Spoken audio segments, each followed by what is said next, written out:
don't own her. She's not just one of your many toys. You don't own her. Don't say she can't go with other boys. And don't tell her what to say. And please, you don't put her on display. 'Cause you don't own her. Don't try to change her in any way. You don't own her. Don't tie her down, 'cause she'll never stay. She doesn't tell you what to say. She doesn't tell you what to do. So just let her be herself. That's all she asks of you. She's young and she loves to be young. She's free and she loves to be free. To live her life the way that she wants. To say and do whatever she pleases. You don't own her. You don't own her. You don't own her.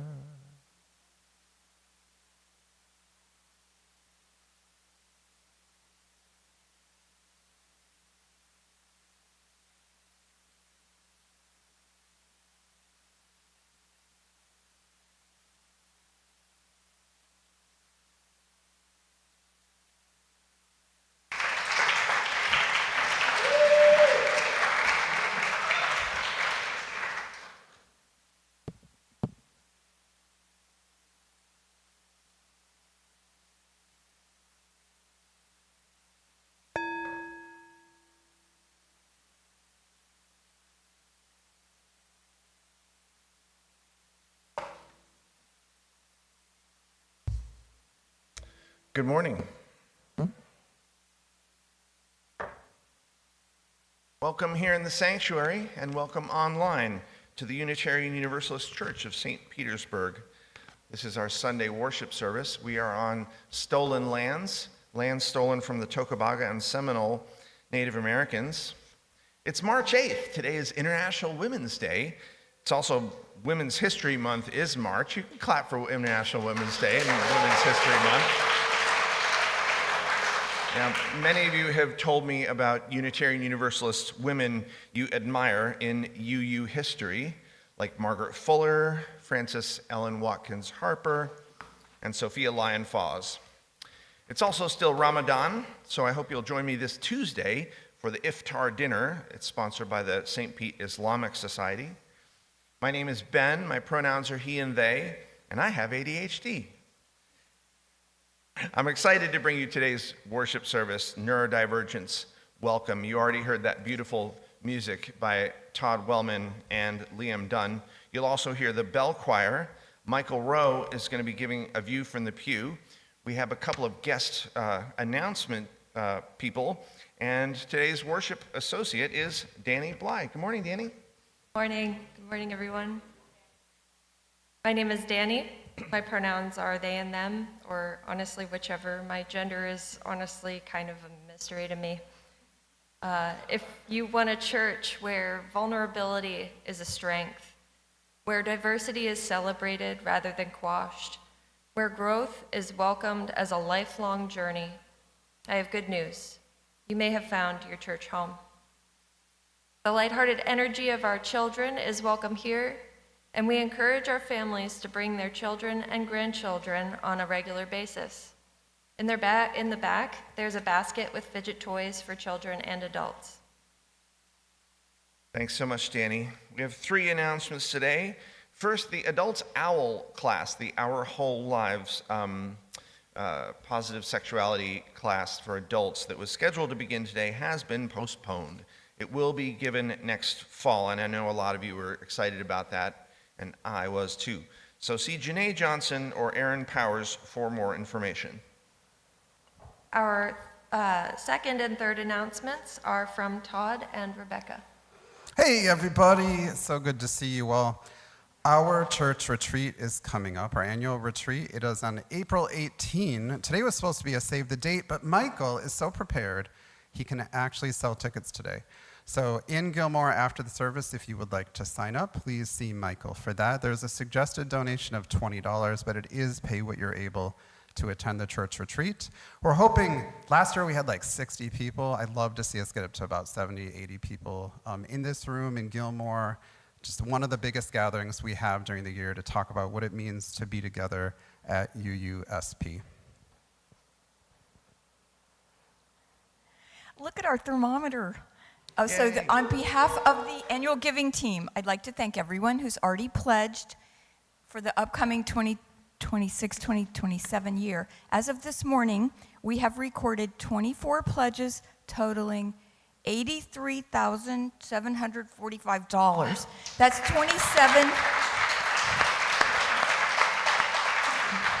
27% of our goal, so we're a fourth of the way there. So if everybody else pledges today, we'll be done. Okay, if you haven't pledged yet, you can look for a handout in your pew. It's this. Or, and it has a QR code and a link. Or if you want, you can just come see me at coffee hour and I'll help you. We want to get everybody's name on the thermometer. Remember, it takes all of us. All of us. Thanks, you guys. Please read the rest of your announcements in your order of service, in our monthly newsletter, and on the TV in Gilmore during coffee hour. Now, some of you are new today. I've gotten to speak with you, so I'm going to let you know that as Unitarian Universalists, we are a people of diverse beliefs, but we do share a common faith that every being is worthy of love, that what we do in this world matters, and that we're connected. We're connected to one another. We're connected to the earth. So whoever you are and wherever you are in your journey, you are welcome here. Allow me to give a special welcome to those newcomers. If you're new to UU St. Peter, even relatively new, can you give a wave? All right, all those hands. If you'd like, please briefly introduce yourself. Reverend Ben will bring the microphone to you so that those on YouTube can hear what you're saying. You're under no obligation to say anything, but if you're willing, we would love to hear from you. Oh, I like it when they stand. Hi, I'm Jay Lucas, and my husband Jim is right here, and we're from TCUU, which is Treasure Coast in Stuart, Florida, and we're here visiting our friend Kitty.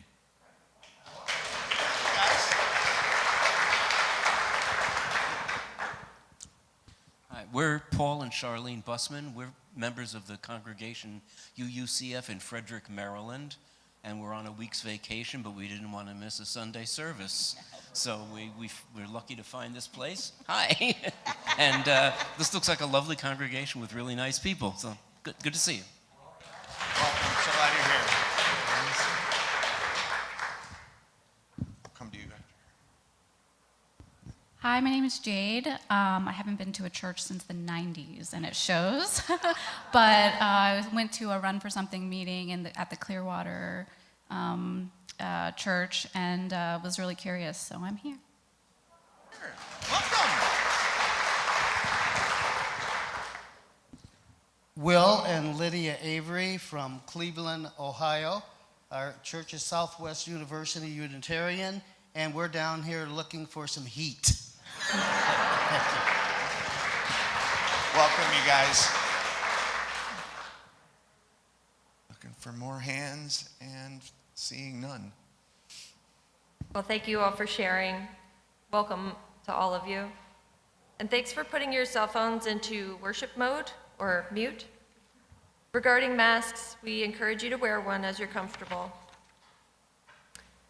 Now's the time for us to turn and greet our neighbors. Try to say hello to someone that you aren't close friends with today, and share what brings you joy. Please remember to ask consent if you're going to hug or shake hands.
Please help me sing our children to their classrooms.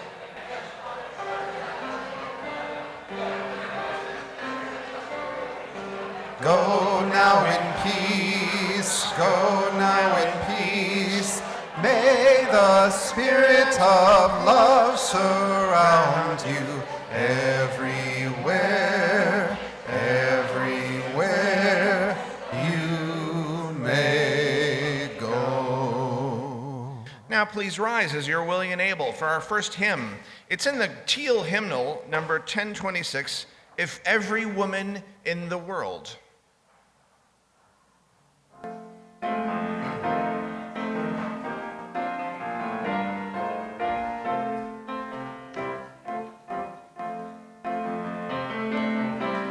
If every woman in the world had her mind set on freedom, if every woman in the world dreamed a sweet dream of peace, if every woman of every nation, young and old, each generation, held her hands out in the name of love, there would be no more war. If every man in the world had his mind set on freedom, if every brother stood with brother as a witness for peace, if every man of every nation, young and old, each generation, held his hands out in the name of love, there would be no more war.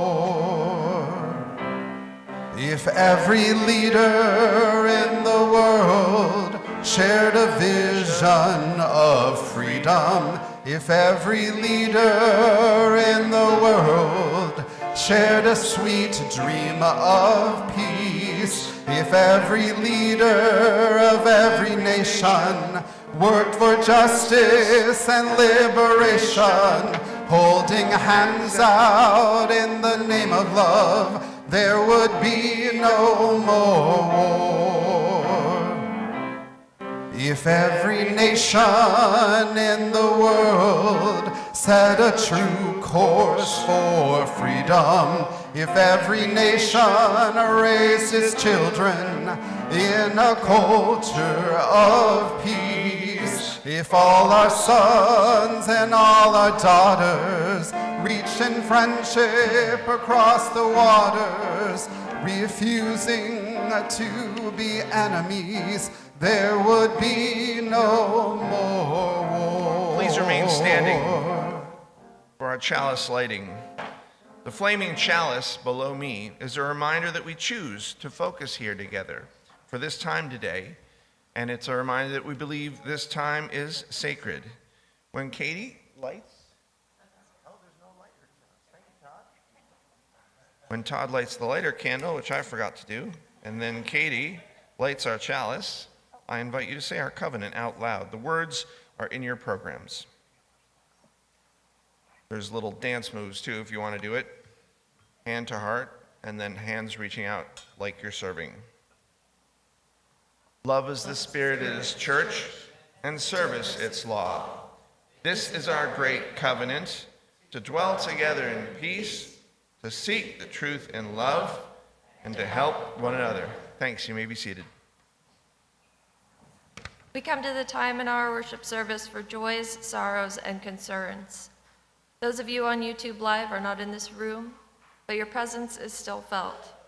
Please type your joys and sorrows into the text chat. If you have a joy, sorrow, or concern to submit during the week, please write to Reverend Ben at minister@uustpete.org. I appreciate Albie Cornett, who will place a stone in the water for each one that was submitted this week. If you have additional cards, do what Carol just did. Run them up to me, or in this case, run them up to Dani if you don't mind, because I already have one. Thanks. A neighbor can bring yours up if you're not able to bring it up yourselves. Each week we appreciate someone or someones who have worked hard to accomplish our mission. And this week, we have a Stone of Joy, and it's for our annual giving team. So please join me in thanking all those folks who are doing such hard work to do our pledges for this week. The second one is a Stone of Joy from me. We have a new office coordinator. Where's Courtney? There's Courtney. Please join me in welcoming Courtney Prokopis, our new office coordinator. So glad you're here. A stone of joy and gratitude for the president of our Unitarian Universalist Association, Reverend Dr. Sophia Betancourt. Another stone for our UUA staff and leaders, especially the staff from the UUA Southern Region office. We have a stone of sorrow from Carol Ulmer for Emily Kardashevich, her best friend, or the best friend of her sister Jody, who died suddenly this week. Sorry for your loss. I have a stone of concern from Torin. I hope I'm saying that right. Allie, may she heal and get the help she needs to recover and improve. Stone of Joy from Paul and Charlene from UU Frederick. Thrilled to be visiting our congregation today. We're thrilled to have you. I have a stone of concern. Liz Ryland is having another back surgery tomorrow. Keep her in your thoughts. All right. I think that's it, but let's put one more stone, and that's for the joys and sorrows that remain in our hearts, because sometimes they are too tender to be shared out loud, and yet I am grateful for this compassionate and comforting presence and for this warmth of fellowship and community. We now invite you to say the UU St. Pete mission aloud. It's printed in your order of service.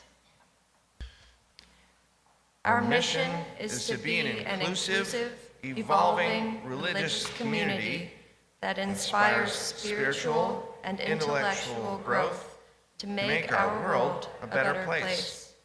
We bring our mission to life through our wide range of shared ministries: social justice, religious education, pastoral care, and many more. The mystery is that we are connected. We're connected even when we feel apart. So let's rejoice in our beloved community that makes of the many one, and let's take about a minute of silence together.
Spirit of life, come unto me.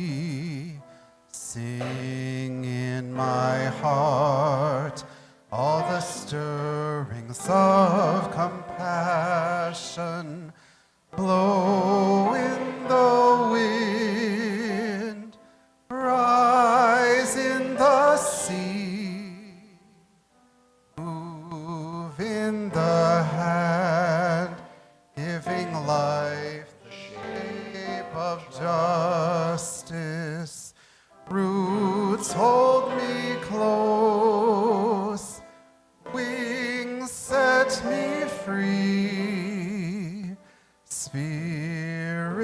of life. Come to me, come to me.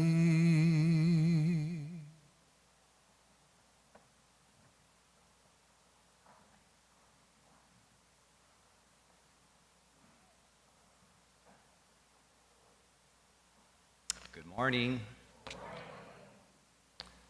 Many of you know I live in Lakeland, so I've been a member of this church for the last 3 years, and that means I drive an hour to get to church on Sundays. And an hour each way means I have plenty of time to think about the sermon and to sometimes wonder if I left the coffee pot on. Now, if you've attended more than one Unitarian Universalist church, you know each one is different. Each one has its own unique flavor that's shaped by the people who gather there. And before moving here, I have belonged to congregations in Naples, Florida, Baltimore, Maryland, and lastly, Astoria, Oregon. So yeah, I've moved a lot. If there's one thing I've learned from visiting different Unitarian Universalist churches, it's this. This one here suits me just fine. It's great. My first visit here, starting with Reverend Ben and giving a warm pre-service welcome, I felt an engaging energy here. There's a sense that something special is happening, and I believe that something special is both the people and the principles. At first, I kept coming back because of the friendly folks. But over time, I realized it was more than that which gets me up on Sunday mornings to start the drive west. What keeps me coming back is the reminder of what I believe. When I sit in the pew and take in the thoughtful services created by our minister and lay leaders, I'm reminded of the values I say matter in my life. It's easy to get caught up in the busyness of everyday living. But when I step into this space, I'm reminded of what really matters. I'm gently challenged to live with intention, to be a better version of myself. Here, I'm encouraged to live out the jet pig principles. We share these as fellow UUers, which are justice, equity, transformation, pluralism, interdependence, and generosity with love at the center. I see these values lived out by the people here through the time they give, the skills they share, and the generosity they offer. This is a church of doers, people who care deeply about justice, compassion, and community, and who put those values into action. And I love being part of that. I love being encouraged to care more, do more, and live more fully into those values. So that's why I make the drive. I attend to be reminded and challenged to live more engaged, more compassionately, and more aligned with the values that center my life. And I give so that others can walk through those doors and stay a while and hopefully catch that same spark. So if you're on the fence about membership, about making a pledge, or about where to invest your time, I invite you to reflect on a simple question. What are your values? How are you putting them into action? Here at UUSP, I found my answer, and I hope you'll join in too.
that beautiful?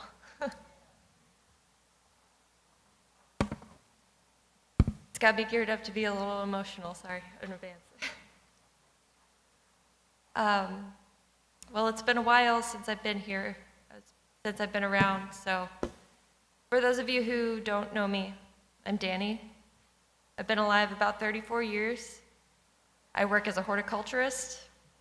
I've been a member here at UU St. Pete for a few years now, and I am neurodivergent. I was diagnosed with ADHD at 15 and received an informal autism diagnosis through a local college at 26. I'm also genderqueer, which for me just means that I do not view my gender in a binary one or the other kind of way. Fun fact, the doctors actually thought I was going to be a boy before I was born, and well, that was incorrect, but their correction wasn't quite right either. Regardless, I came out the way I did, assigned female at birth, or AFAB for short, and was raised the way our society tends to raise girls. I don't think it's any secret that there is a difference between how children are typically socialized based on their sex.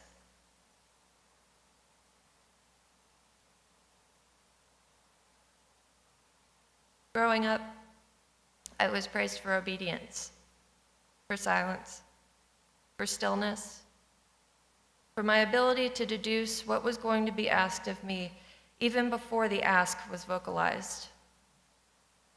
That one was tough to figure out, but I was eager to please and to be a good kid.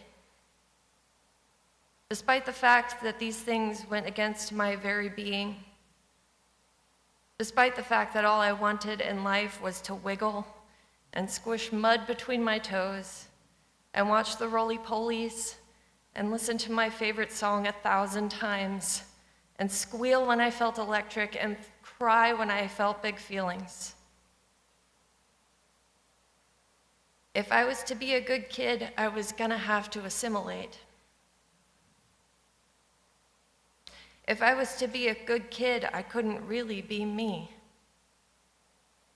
So I learned to perform. Or as I later discovered, I had learned to mask. When I was performing well, I was seen as gifted. My quirks were often overlooked as shyness or anxiety. When I was struggling, my coping mechanisms were labeled as behavioral issues. As teaching styles evolved from the tangible, the colorful, and interactive, more black and white, note-taking, lectures, and chapter summaries, my ability to keep pace with the lessons dwindled both in school and in life.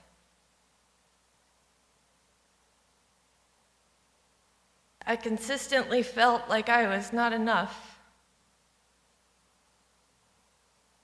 I couldn't keep up. I felt lost. I felt stuck. Time didn't even make sense. I felt like I must be lazy. I wanted to be able to do the things that were being asked of me. Why the hell couldn't I figure out how to do it? They would say something like, well, if you would just apply yourself. You have so much potential. Why don't you do something with it? I see now that this was intended to remind me that actually I wasn't stupid, that I was capable of great things if only I put in the effort. Instead, I felt instilled with a deep sense of shame that to this day I'm still having to unlearn.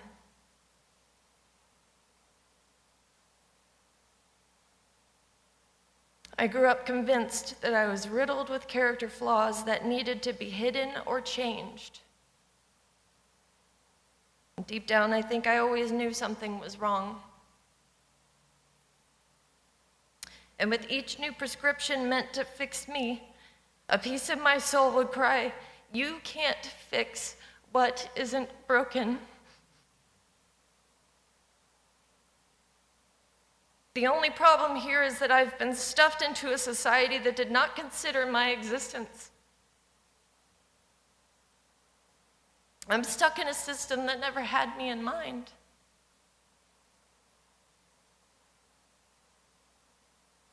Did you know that the theories for most neurodivergent conditions are based upon studies on boys and men of Western European descent? Medical and psychological sciences have only relatively recently begun to consider AFAB and BIPOC people in their studies. Even so, approximately 15 to 20% of the population has a neurodivergence-related diagnosis. That's almost 1 in every 5 people, not including those who have not yet had the opportunity to obtain a formal diagnosis.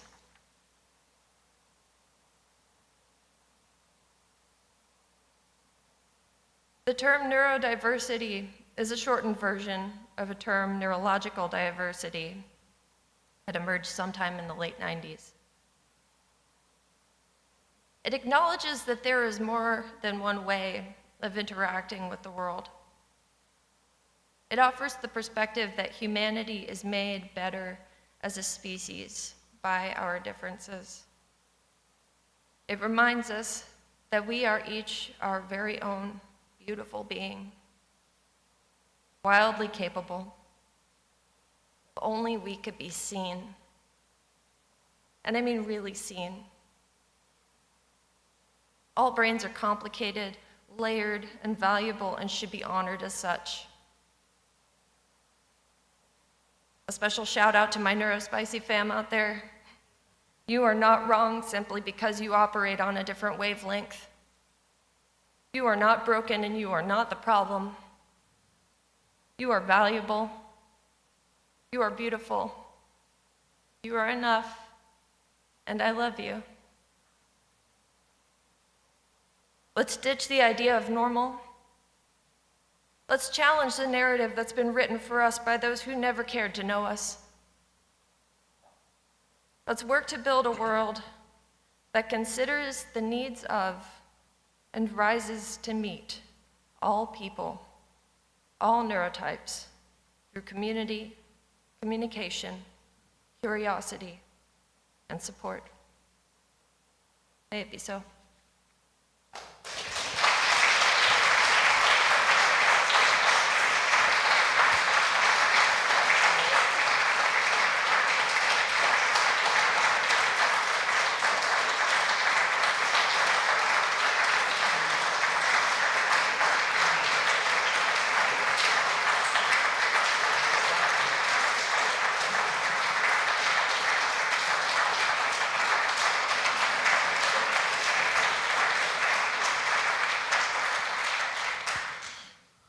We eat fruit from trees planted long before we were born. May we plant seeds that bear fruit long after we are gone. Here in the sanctuary, the offering will now be given and received.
Your gifts, which are given in love, are received with great joy. Thank you.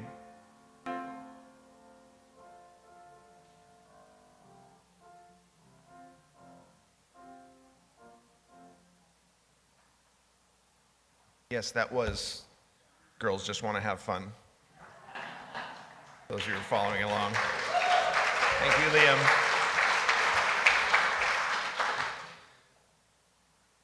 Thank you, Dani.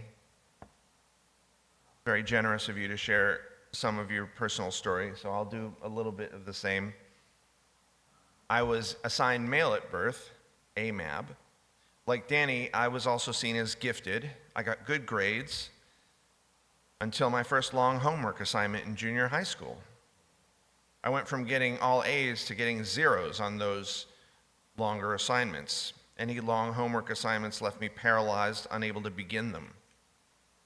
And I began to get those messages that Dani got, that I was, quote, capable of great things if only I put in the effort. And like Dani, I felt this deep sense of shame that to this day, I am still living to unlearn, having to unlearn. Teachers told me I was talented, but forgetful. I also began to notice it was harder for me to regulate my emotions than it was for my classmates. Again, I assumed this was because I wasn't trying hard enough. So it was such a relief to be diagnosed with ADHD as a young adult. Learning more about my own brain has been so helpful. It turns out I'm not lazy or crazy. My brain just is built differently. It has fewer dopamine receptors than most of yours. And medication isn't for everyone, but I found one that works for me very well in my early 50s, just as I was going to graduate school. So I was able to get through divinity school. Turns out you have to read a lot in divinity school, and reading has always been hard for me. I did it thanks to those meds and thanks to support from Lucinda, from my mother, and from the UU community. You met Albie already, and I asked for his ideas on this topic, so thank you, Albie, for your help. When he was in school, young Albie wondered, quote, how did my classmates contain their enthusiasm when someone shared an exciting idea?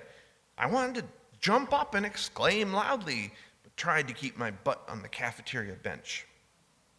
How did they calm themselves so quickly when we heard a sad story? Everyone else seemed to have moved on while I was still teary-eyed. How did they contain the impulse to take immediate action when something important was happening? Albie told me that, quote, schooling had trained me to conform while I was in the classroom, but it couldn't help my focus elsewhere. No one had taught me, he said, how to adopt the neurotypical principles of project management to the ways that my brain functions in the real world. Due dates, timelines, outlining, organizing my thoughts into notes. My classmates seemed to understand these concepts, but I was completely lost. When I would sit with my papers in front of me, my mind would come up with so many different ways to begin that I wouldn't be able to choose one. I put in so much effort, but the lack of structural guidance meant that I watched dozens and dozens of projects fail to come together. These perceived failures started to add up, and my self-image as clever and talented suffered. Albie said I also developed an understandable habit of avoidance. The sense of failure became so overwhelming that I had trouble making myself sit down to the painful process, and in walked self-blame. Thanks so much, Albie. Now, here at UU St. Pete, I'm pretty out about having ADHD. I first preached about it along with Beth Stombaugh 4 years ago, and it was against the advice of colleagues. At that point, not many UU ministers had preached about neurodivergence, and they said that if I did it, the congregation could hold it against me. Albie reminded me that self-disclosure of one's disability is a difficult decision for many people in the workplace and in their communities. For example, self-disclosure to a corporate HR department can be used as a weapon against the worker later. But you all have been kind and curious about it. You don't take offense when I forget your name. You're patient when on Sunday you say, hey, Ben, here's a thing. And I say, can you please write me a note over and over and over again, instead of assuming I'll remember it when you just tell me verbally. And there have been times when two of you walk into my office at the same time for separate meetings with me, only to find I've double booked myself. And such mistakes have been met with good humor and flexibility, and once we even figured out really the three of us should be meeting together anyway. Michael reminded us about our values, and Unitarian Universalist theology is one of love and respect.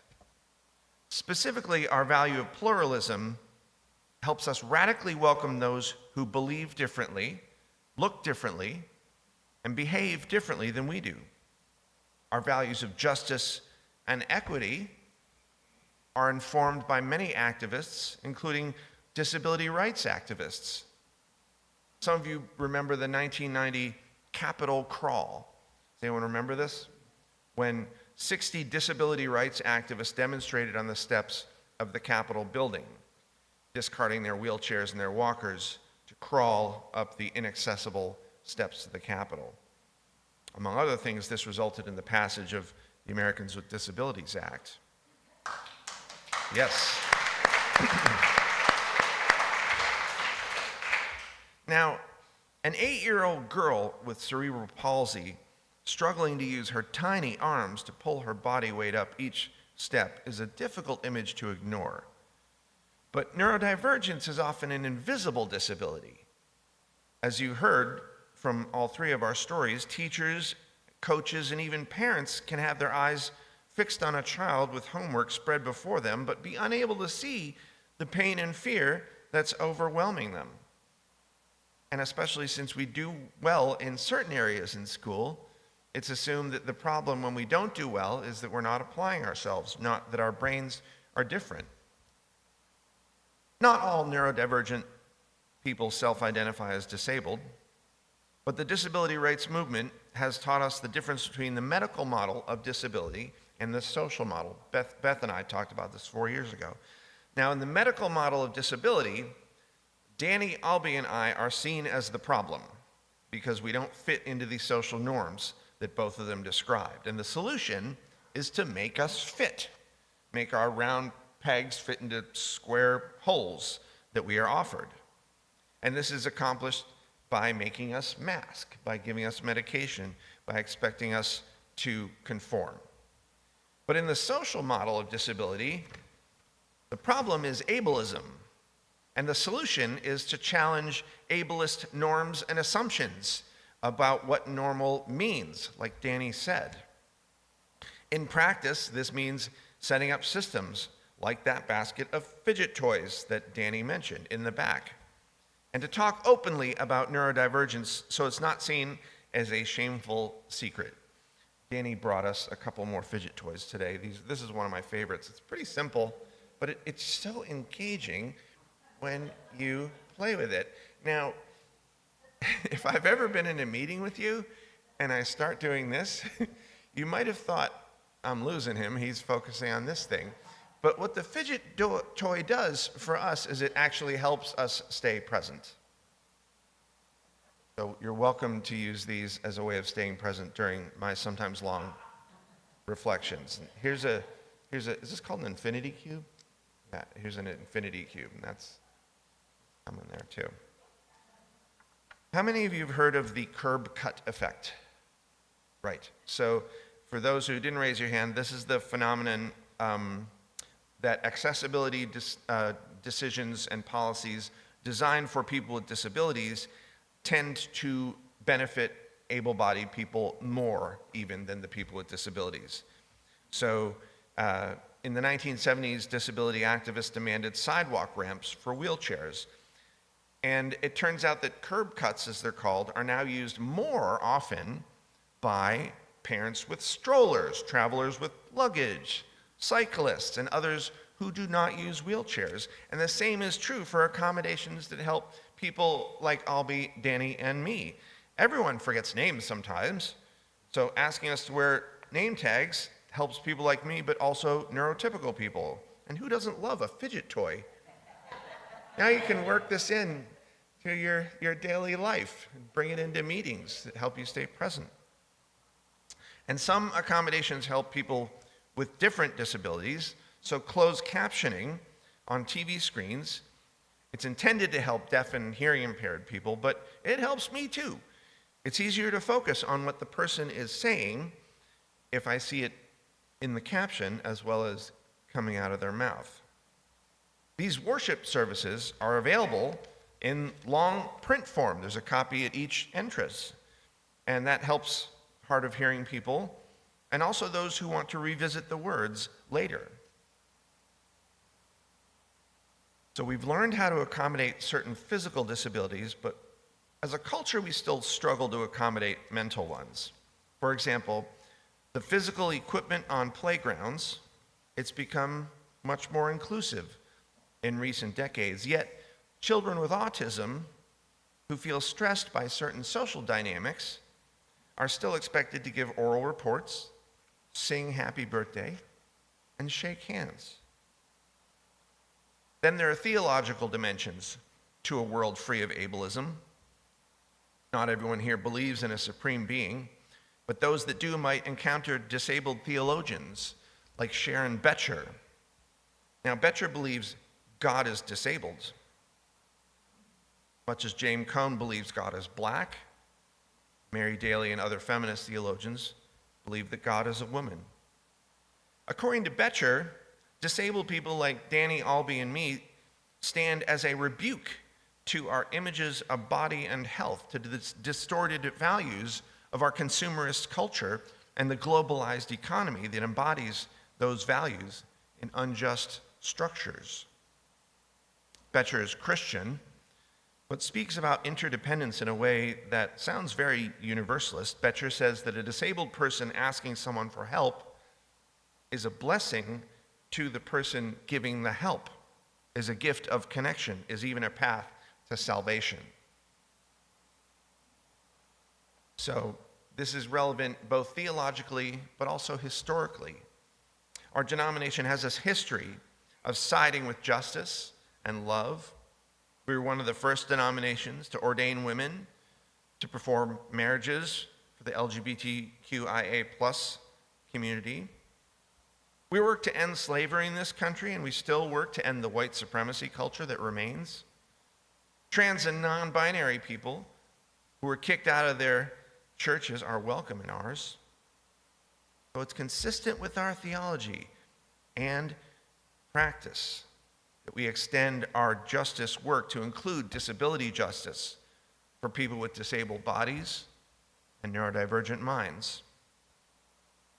Now, in recent years, it seems word has gotten out that this church might be a safer place for neurodivergent people, because I get some of you come up to me and whisper that you're autistic, or you have ADHD, or some other form of neurodivergence. And our theme for March, you might remember, is paying attention. We neurodivergent people long for a community like this, where our differences are interesting rather than marginalizing, where our brains and our bodies are cherished or even seen as holy. So, let us continue to create a safer space for those of all races, all ages, all sexual orientations, all gender identities, all religious practice, and all bodies and all brains. Let us make our church more and more accessible as we gain more resources and learn more about accessibility. Because in a world where we are taught to fear and hate those who are different, respect and love become radical acts. Unitarian Universalism calls us to be curious about our differences. So just as we celebrate those with different religious beliefs than ours, let us celebrate those with different brains and different bodies. Let us spread the word that this is a safer church during this time when we need beloved community more than ever. Michael said we are a church of doers, of justice fighters, and compassionate souls, putting our values into action. Let us keep doing, keep fighting, keep putting our values into action today and every day. I'll end with a prayer by Michelle Collins, Reverend Michelle Collins. Spirit of truth, we come seeking the courage to see ourselves clearly. Not the selves we perform for others, not the selves we wish we were, but the actual landscape of our hearts, the fears we dress as principles, the exhaustion we ignore, the joy we rush past without naming. Teach us, Spirit of truth, to notice what stirs in us without shame or hurry. Help us befriend our limits as sacred boundaries, to track what makes us alive and what drains us dry, to honor our body's wisdom when it whispers. May we grow gentle and honest in our own presence, learning to see ourselves as we are held, beloved, finite, and becoming. Amen. Ashe, and blessed be. Now please rise as you're willing and able for our closing hymn. It's number 51 in our gray hymnal, Lady of the Seasons, Laughter.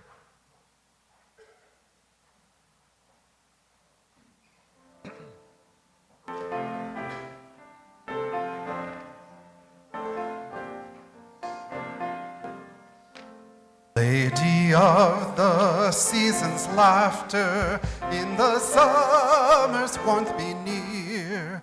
When the winter follows after, teach our spirits not to fear. Hold us in your steady mercy, Lady of the turning year.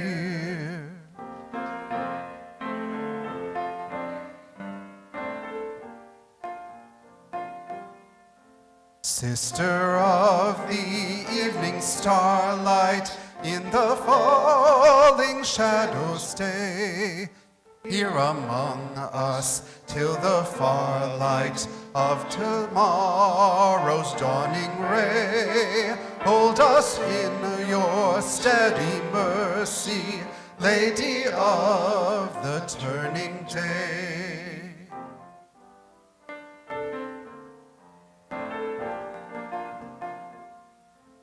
Mother of the generations, in whose love all life is worth, everlasting celebrations bring our labor safe to birth.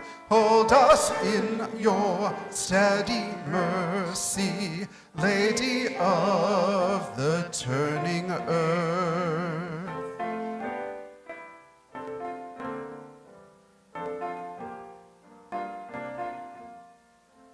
Goddess of all time's progression, stand with us when we engage, hands and hearts to end oppression, writing history's fairer page. Hold us in your steady mercy, Lady of the turning age. Please remain standing. Is Caitlin here to extinguish the chalice? Or maybe her wonderful parents will extinguish the chalice for us. We invite you to follow along again with the dance moves. We have Light of Truth, we have Warmth of Love, and we have Fire of Courage. As our chalice is extinguished, the words are in your order of service. We extinguish this flame, but not the light of truth. the warmth of love, or the fire of courage. These we carry in our hearts out into the world. You may be seated for our postlude.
Our worship is over, but our service begins. Please join us in coffee hour in Gilmore Hall. And if you see someone not talking to anyone, maybe consider going up and saying hello.